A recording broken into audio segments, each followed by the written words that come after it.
Bismillahirrahmanirrahim.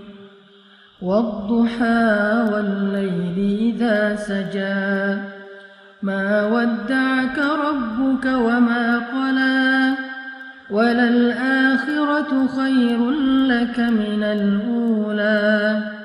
Walasawfa yu'tika rabbuka fatarda. ألم يجدك يتيما فآوى ووجدك ضالا فهدى ووجدك عائلا فأغنى فأما اليتيم فلا تقهر وأما السائل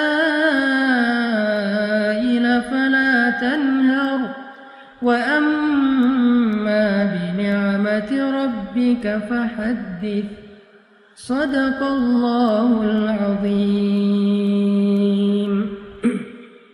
Teman-teman yang dirahmati Allah Subhanahu wa taala, surat Ad-Duha ini adalah bisa dibilang kayak japrian dari Allah buat kita. Kenapa saya bilang japrian? Karena kalimat di dalam surat Ad-Duha itu personal banget. Allah kayak lagi ngomong dengan satu orang hambanya. Makanya kalau misalnya teman-teman lagi baca surat Ad-Duha, cobalah teman-teman rasain kita tuh lagi baca sebuah japrian dari Allah yang khusus buat kita. Jadi ketika Allah ngomong kamu di dalam surat Ad-Duha itu, kamu di situ adalah saya. Kamu di situ adalah teman-teman. Kamu di situ adalah kita yang sedang membaca surat Ad-Duha, bukan orang lain. Makanya Allah gunakan kata kamu. Seperti kalimat ma wadda'aka rabbuka wa ma qala. Walal akhiratu khairul laka minal ula, dan seterusnya. Tuhanmu, mu di situ adalah saya, kita. Tidak pernah benci kepada engkau, wahai hambaku. Engkau di situ adalah kita, saya. Apalagi meninggalkanmu. Sesungguhnya akhirat lebih baik bagimu nanti daripada dunia.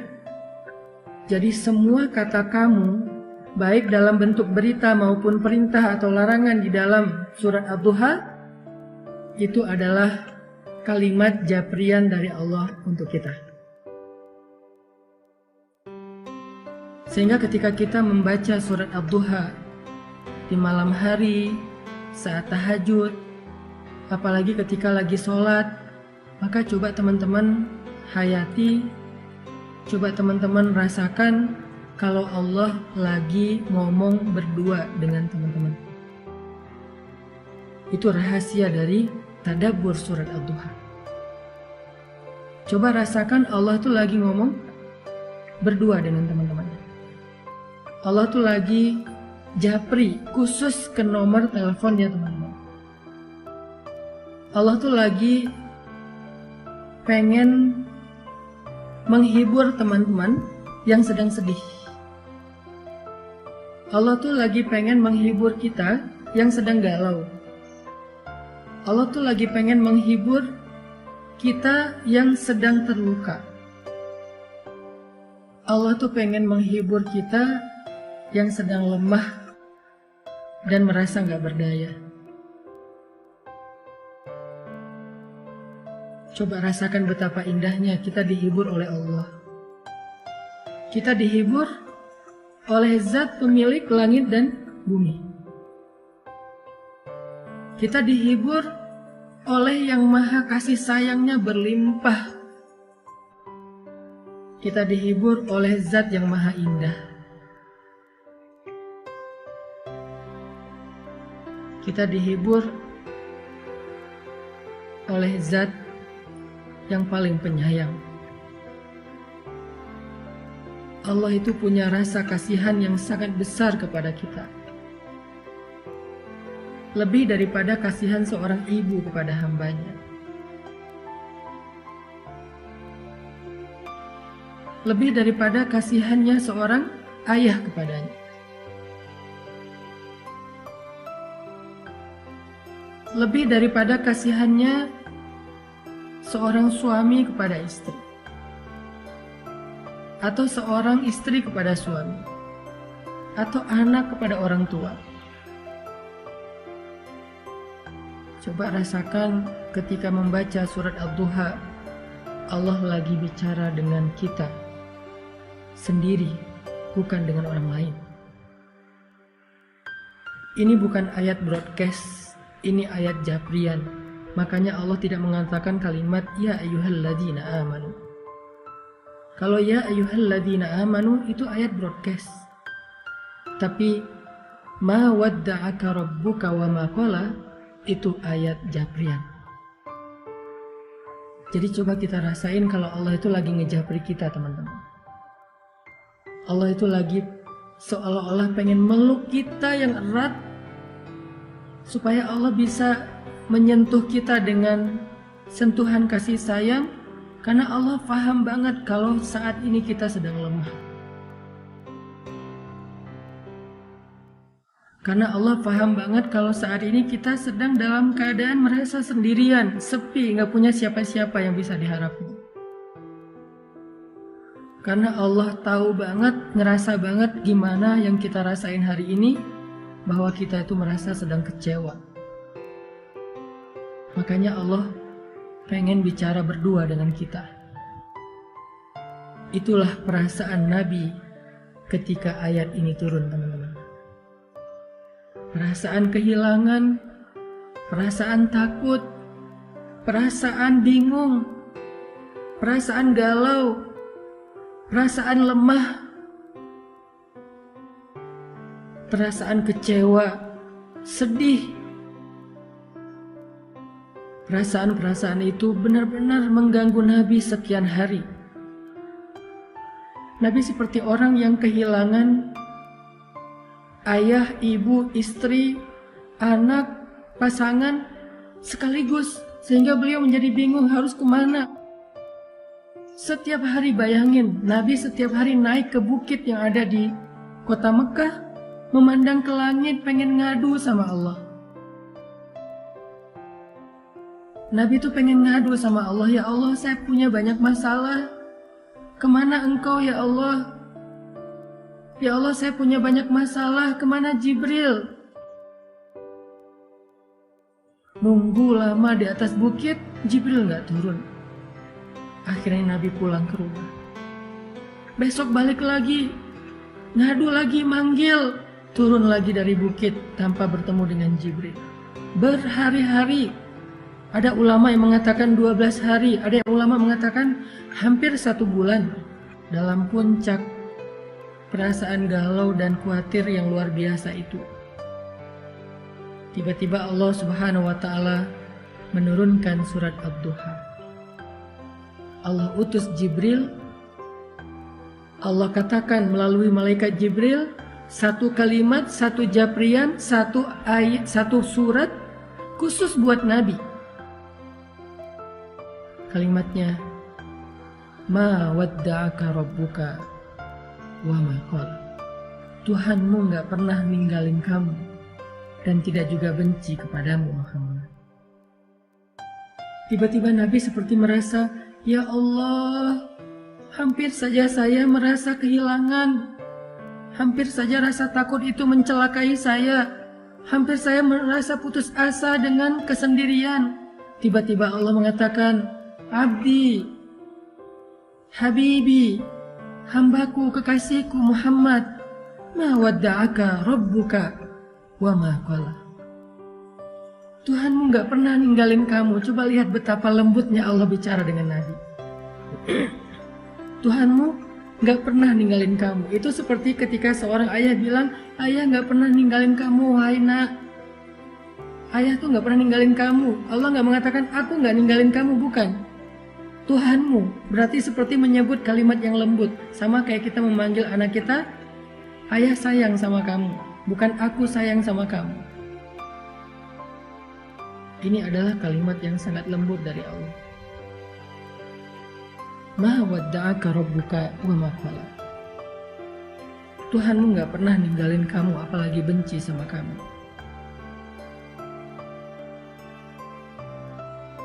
Dan setelah Nabi membaca surat ini, lalu surat ini ditulis oleh para sahabat di dalam mushaf, maka sejak saat itu surat ini menjadi surat pribadi dari Allah kepada semua hamba yang pernah merasakan apa yang dirasakan Nabi. Kehilangan, ketakutan, kebingungan, hilang arah, sedih, kecewa.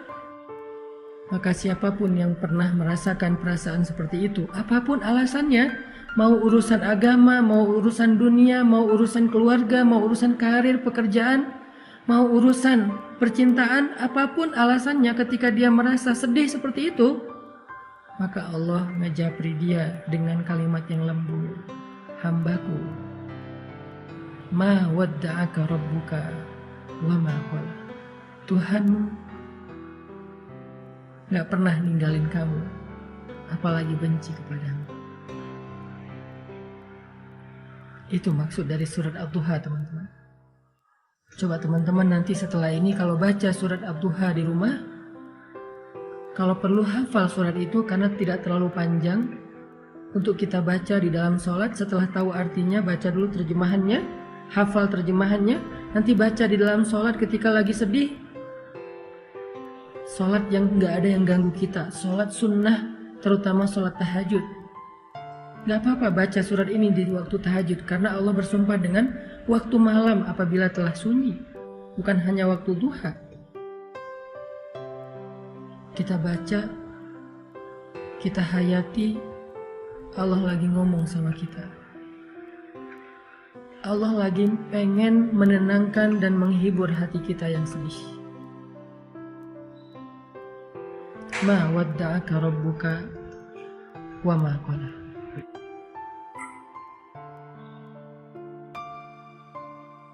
Kemudian Allah katakan juga, walal akhiratu khairul laka minal ula. Akhirat itu lebih baik bagimu daripada dunia. Apa maksud dari kalimat ini, teman-teman? Allah pengen ngasih tahu, wahai hambaku, dunia itu emang kayak gitu. Kehidupan di dunia itu semua orang ngerasain, semuanya pernah sakit, semuanya pernah sedih, semuanya pernah kecewa, semuanya pernah kehilangan. Kenapa? Karena itu dunia. Jangan sedih, hambaku. Nanti di akhirat, kamu gak akan pernah lagi ngerasain perasaan yang seperti itu. Nanti di surga, kamu gak akan lagi ngerasain sedih. Kamu gak akan lagi ngerasain kecewa. Kamu gak akan lagi ngerasain ditinggalin. Kamu gak akan lagi ngerasain lelah. Gak ada lagi lelah nanti di surga. Jadi bersabarlah karena kamu masih di dunia. Dan dunia ini sementara. Dan itulah fitrah tabiat kehidupan di dunia. Semua orang merasakannya. Tapi nanti, jika kamu bersabar, jika kamu istiqomah beramal solih, maka nanti di akhirat kamu akan tersenyum. Fatardo, kamu akan puas. Kamu akan bersenang, bersuka cita. Kamu akan ceria, happy. Kamu gak akan lagi merasa lelah. Tapi nanti di akhirat, sabar. Allah menghibur kita. Seperti seorang suami bilang ke istrinya, "Mah, sabar ya. Nanti kalau mama udah ngelewatin ujian ini, kita jalan-jalan yuk. Nanti kita jalan-jalan yuk ke Indonesia Timur. Apakah ke Papua yang indah, atau ke Lombok yang indah, atau ke Ambon, ke Sulawesi. Kita jalan-jalan yuk ke pantai-pantai yang indah di Indonesia. Atau kalau dia punya rezeki lebih, yuk kita jalan-jalan yuk ke Turki. Atau kalau misalnya dia istrinya senangnya dengan kosmetik, skincare, kita jalan-jalan yuk ke Korea. Nanti mama di sana nggak akan sedih lagi. Papa yang sedih ya, habis biayanya. Seolah-olah seperti itulah Allah bicara kepada hambanya. Seperti seorang suami yang sedang menghibur istrinya dengan sebuah janji bahwa kalau istrinya sabar, bahwa kalau istrinya tabah, nanti akan diajak jalan-jalan. nanti akan diajak bersenang-senang sebagai hadiah dari suami kepada istri. Atau seperti seorang ayah kepada anaknya, ketika anaknya lagi ujian, lagi capek belajar sampai malam, kemudian mendapatkan hasil yang hari pertama ujian itu mungkin dia ngerasa kayak berat banget, banyak pertanyaan yang susah dijawab, banyak soal yang dia nggak bisa ngasih jawaban. Ayahnya menghibur, ibunya menghibur, nak, sabar ya, belajar terus ya, yang semangat ya, nanti kalau udah beres ujian, kita jalan-jalan. Kamu mau ke permainan mana? Kamu mau jalan kemana? Nanti ayah akan siapin semuanya. Pokoknya kamu nggak akan kecewa. Pokoknya kamu akan suka. Pokoknya kamu akan bahagia. Kamu akan happy, akan seru-seruan. Kita camping bareng, kita apa dan segala macam. Allah lagi menghibur kita dengan kalimat walal akhiratu khairul laka minal ula. Hambaku, dunia emang kayak gini, sabar ya. Nanti di akhirat kamu akan puas. Kamu gak akan ngerasain lagi yang kayak gini-gini nih. Kamu gak akan ngerasain lagi yang namanya kecewa, sedih, kehilangan, lelah, gak ada. Sehingga ketika kita membaca kalimat walal akhiratu khairul laka minal ula, cobalah membacanya seolah-olah Allah lagi berbisik di telinga kita, ngasih tahu surga itu indah. Surga itu memuaskan. Surga itu apa aja ada. Nanti di sana kamu nggak akan sedih lagi. Nanti di sana kamu nggak akan lelah lagi. Semuanya dilayani. Kamu hanya bilang apa, mau apa. Ya Allah, saya mau makan ini. Seketika itu juga Allah akan berikan kepada kita dengan pelayan-pelayan yang sangat banyak. Rasakan seolah-olah Allah lagi berbisik di telinga kita bahwa kalau kita bisa melalui ujian ini dengan sabar, dengan istiqomah, nanti Allah akan ngajak kita jalan-jalan di surga. Dan coba dengarkan itu dengan hati.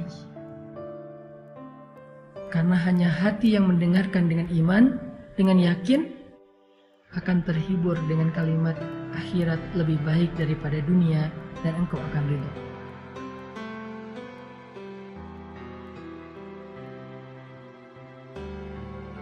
Setelah Allah katakan kalimat-kalimat ini, walal akhiratu khairul laka minal ula wala sawfa yu'tika rabbuka fatardha, maka kalimat berikutnya Allah pengen kita melihat flashback kepada masa lalu.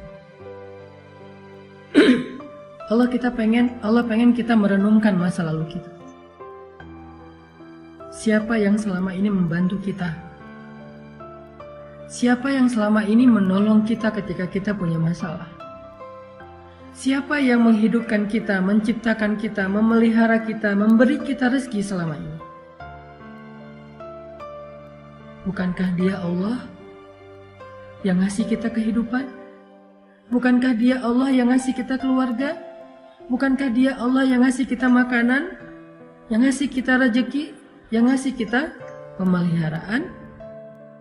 Alam yajidka yatiman fa'awa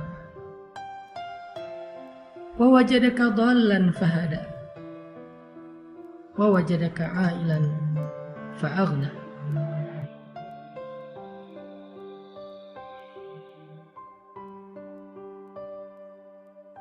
Dia yang selama ini memberikan kepada kita banyak kebaikan. Saat kita sendiri, Dia memberi kita keluarga. Saat kita dalam keadaan bingung, Dia memberi kita ide, gagasan, petunjuk, ilmu. Saat kita dalam keadaan lapar, tidak punya pakaian dan tempat tinggal, Dia beri kita kecukupan selama ini. Dan itu menjadi bukti bahwa Dia nggak pernah ninggalin kita, apalagi benci sama kita. Seolah-olah seorang kekasih mengatakan kepada pasangannya, kenapa engkau ragu dengan cintaku? Bukankah selama ini aku setia? Bukankah selama ini aku selalu mencukupkan kebutuhanmu? Aku berkorban untuk kamu. Kenapa kamu masih ragu? Aku sayang sama kamu. Seolah-olah Allah ngomong gitu sama kita, teman-teman. Seolah-olah dengan kata-kata alam yajidka yatiman fa'awa wa wajadaka dhallan fahada wa wajadaka a'ilan fa'aghna. Allah tuh pengen ngomong, aku tuh sayang sama kamu. Aku tuh cinta sama kamu. Kamu gak ngelihat buktinya selama ini siapa yang bantu kamu, siapa yang ngasih kamu nikmat, yang memelihara kamu, yang memperhatikan kamu, yang nolongin kamu, yang kasihan sama kamu. Kenapa kamu masih ragu? Aku sayang sama kamu, kata Allah.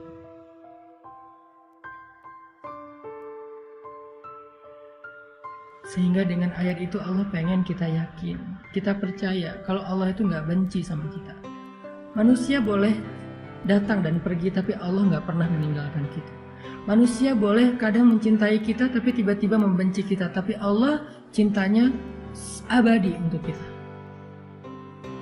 Sehingga ketika kita yakin Allah gak pernah ninggalin kita, Allah sayang sama kita, maka saat itu juga hati kita akan terobati. Saat itu juga sempitnya dada kita akan terasa lega. Yang terakhir, paragraf terakhir di surat itu Allah katakan, "Fa ammal yatim fala taqhar, wa ammas sa'il fala tanhar, wa amma bi ni'mati rabbika fahaddits." Apa maksudnya? Maksudnya, jangan berhenti berbuat baik. Jangan berhenti untuk menjadi orang yang bermanfaat. Kalau kamu kecewa karena berbuat baik, ada Allah. Teruslah berbuat baik. Kalau kamu merasa lelah untuk berbuat baik, ada Allah. Teruslah berbuat baik. Kalau kamu merasa capek untuk berkorban kepada seseorang, teruslah berkorban kepada seseorang yang halal bagimu, ayah dan ibumu, pasangan halalmu, anakmu, keluargamu, sahabatmu. Gak apa-apa kalau kamu kecewa atau dikecewain, tapi Allah gak pernah ngecewain kamu. Teruslah berbuat baik. Itu maksud dari surat Ad-Duha, teman-teman. Coba rasakan itu ketika kita sedang membacanya, apalagi di dalam sholat, berarti kita telah membaca Al-Quran dengan tadabbur. Berarti kita sedang membaca Al-Quran dengan tafakkur. Indah banget ya surat Ad-Duha. Makanya surat ini menjadi surat favorit saya banget. Saya kalau lagi galau, sedih, saya baca surat Ad-Duha, saya menempatkan diri sebagai hamba yang lagi lemah dan butuh Allah, tapi pengen berdua aja, gak mau diganggu sama yang lain. Pengen berdua aja sama Allah, pengen ngadu sama Allah, ya Allah saya punya banyak masalah, ya Allah saya lemah. Ya Allah saya capek. Terus saya harus gimana ya Allah? Setelah saya menyampaikan pertanyaan-pertanyaan itu, saya baca surat Ad-Duha. Sampaikan dulu aja keluh kesah kita. Curhat aja dulu yang sehabis-habisnya sama Allah. Ngomong aja sama Allah tanpa harus ada jaim-jaiman. Ya Allah saya capek, ya Allah saya sedih, ya Allah saya terluka, ya Allah saya sendiri, ya Allah, ya Allah, ya Allah. Ngomong sama Allah. Setelah semua pertanyaan itu udah kita keluarkan, unek-uneknya udah kita keluarin kepada Zat yang Maha Pengasih, lalu baca surat Ad-Duha. Maka kita akan menemukan jawabannya. Baca surat Ad-Duha, maka kita seperti merasa dijawab langsung oleh Allah Subhanahu. Kayak gitu cara membaca surat Ad-Duha.